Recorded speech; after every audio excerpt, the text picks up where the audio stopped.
गरीब बेटी का महलों का ससुराल।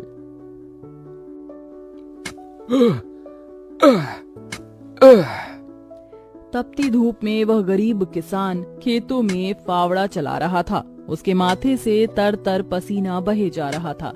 तभी गंगा गमछा उठाकर पिता का पसीना पोंछती है।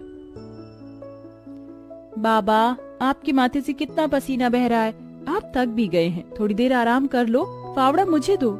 गंगा को खेत में फावड़ा चलाते देख सेवक राम की आंख भर आती है।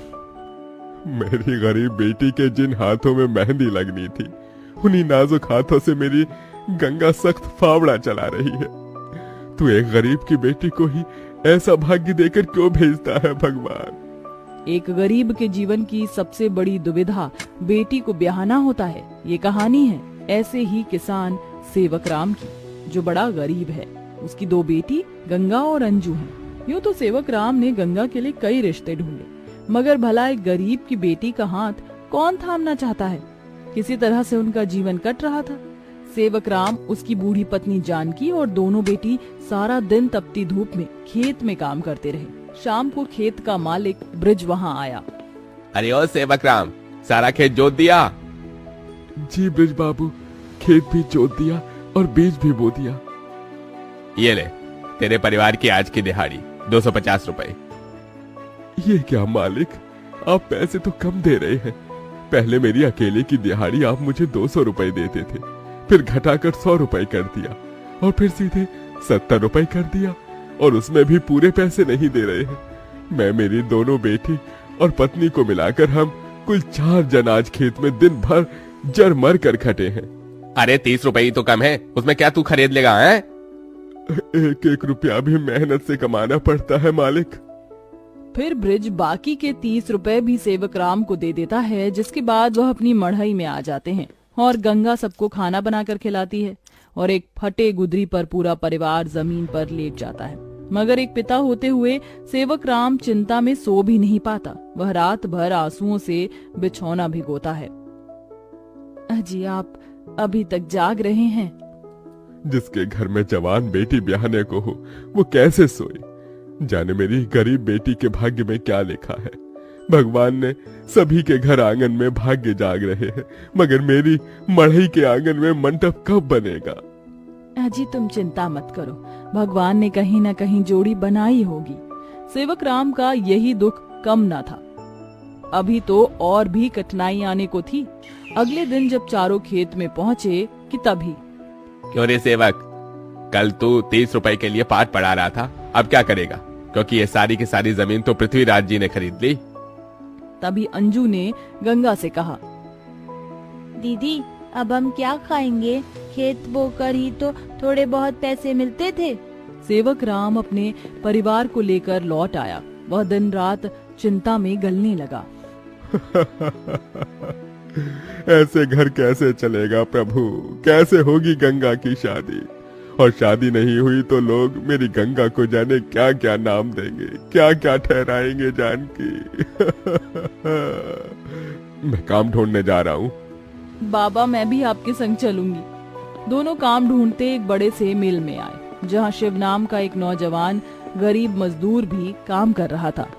जहाँ मजदूर राशन की बोरी भरी मालगाड़ी खींच रहे, सेवक राम ने काम मांगा, दोनों को काम मिल गया। गंगा अपने पिता की बराबरी में काम करती। तपती धूप से अक्सर उसके पांव और हाथ में मालगाड़ी खींचने से छाले से पड़ जाते, तो वहीं घर आकर वह अपनी माँ का हाथ बटाती। आप ही अपनी चक्की पीसती, कड़ी धूप में सड़कों से गोबर बीन कर लाती, उपले बनाती। एक दिन मालगाड़ी खींचते वक्त शिव उसकी मदद करता है। काका, क्या मैं आप दोनों के साथ खाना खा सकता हूँ? बड़ी भूख लगी है और मैं खाना भी नहीं लाया। हाँ बेटा, आओ ना। ये कहते हुए गरीब गंगा अपने प्याज और रोटी में से उसे भी देती है और हिचक से भरकर कहती है, माफ कीजिएगा, आपको खिलाने के लिए हमारे पास कोई पूरी पकवान तो नहीं है, जो है यही खा लीजिए।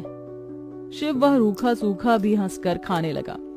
अब अक्सर शिव उनकी मदद कर देता। उसकी अच्छाई गंगा के मन को भाने लगी और एक दिन शिव ने कहा, काका, अगर आप मुझे इस काबिल समझे तो मैं आपकी बेटी का हाथ थामना चाहता हूँ।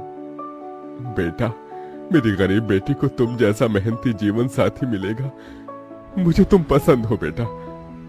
गरीब सेवक राम की दिली इच्छा तो थी कि गंगा को बड़ा और अच्छा घर द्वार मिले, मगर उसके मन में शिव को लेकर भी एक संतोष था। मगर सेवक राम ने जो कभी सोचा भी नहीं था, अगले दिन वो हुआ। कई बड़ी गाड़ियां लाइन से उसके चौखट पर आईं और शगुन से भरी थालियों के साथ शिव अपने परिवार के संग उनके घर आया। उनके महंगे कपड़े लत्ते देख एकदम महलों में रहने वालों से थे। शिव के संग उसके माता पिता पृथ्वीराज, वसुंधरा और बहन योगिता थी। अंजू ने उन्हें देख तपाक से बोला, अरे बाप रे, ये तो राजा महाराजा से लगते हैं। अजी आपने तो कहा था शिव गरीब घर का लड़का है। शिव बेटा, ये सब क्या है? यही मेरी सच्चाई है काका। माफ कीजिएगा, मैं मजदूर या गरीब नहीं था, बल्कि महलों का बेटा हूँ। मगर मुझे एक ऐसा जीवन साथी की खोज थी जो मेरा धन दौलत देखकर मुझे न अपनाए, इसलिए मैं उसे ही ढूंढने के लिए ये जीवन जी रहा था। जिसने मुझे मेरी गरीबी के संग स्वीकारा वो गंगा थी, इसलिए मेरे महलों की दुल्हन गंगा होगी। गंगा बनोगी मेरे महलों की बहू और मेरे बेटे की दुल्हन। अपनी गरीब बेटी के लिए महलों से आया रिश्ता देखकर सेवक राम बड़ा रोया। भगवान, तूने मेरी फटी झोली में इतनी खुशियां डाल दी। मेरी बेटी महलों की दुल्हन बनेगी। हर बाप चाहता है कि वो अपनी बेटी का हाथ जिसके हाथ में दे वो उसे रानी बनाकर रखे। अब मेरी बेटी सचमुच में महलों की रानी बनेगी। समझे जी, मंगनी कर ले। मगर इतनी छोटी सी मड़ई में सब कैसे होगा? ये तो टूटी फूटी है, आप लोगों के खड़े होने लायक भी नहीं है।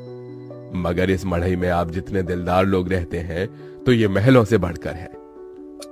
इसके बाद सेवक राम के छोटे से मढ़ई में उसकी गरीब बेटी की मंगनी होती है, जहां और थोड़े दिन के बाद बड़े ही धूमधाम के साथ गंगा की शादी होती है, जहां वह मंडप में मन ही मन कहती है, हे गौरी मैया, आपका धन्यवाद जो आपने मुझको मनचाहा वर दिया। इसके बाद गंगा विदा होकर अपने महलों के ससुराल में आ जाती है, जो दुल्हन के जैसा सजा हुआ होता है, जहां कई नौकर चाकर शाही अंदाज में उसके स्वागत में खड़े थे। तभी महंगे से लहंगे में ननद योगिता ने कहा, आइए भाभी, आपके महलों के ससुराल में आपका स्वागत है। जैसे ही योगिता गाड़ी से उतरती है, तभी नौकर चाकर थाली में फूल लिए खड़े उसके स्वागत में फूल बिछाए जाते हैं। जहां कल तक उसके पांव को कांटों की चुभन मिली थी, आज वह महल की दुल्हन बनकर फूलों में बदल चुके थे। जहां महल के द्वार पर सास वसुंधरा ने स्वागत किया, आओ हमारे महलों की दुल्हन, तुम्हारा स्वागत है। इस सोने की कलश को अपने दाहिने पांव से गिराकर अंदर आ जाओ। जी माँ। गंगा ने कलश गिराकर स्वागत किया। तभी ससुराल वालों ने उसे अनेकों तोहफे दिए। गंगा बहू, ये हार पिछले कई पुश्तों से हमारे महल में चला आ रहा है, अब तुम इसकी हकदार हो। भाभी, ये तोहफा मेरी तरफ से और ये तोहफा मेरी ओर से बहू। गीता दे रही हूँ, मैं जानती हूँ तुम इस महल का मान बढ़ाओगी। गंगा ने गीता को माथे से लगाया और फिर सास ससुर का आशीर्वाद लिया। माँ जी, बाबूजी, मुझे आशीर्वाद दीजिए ताकि मैं इस महल का मान निभा सकूं।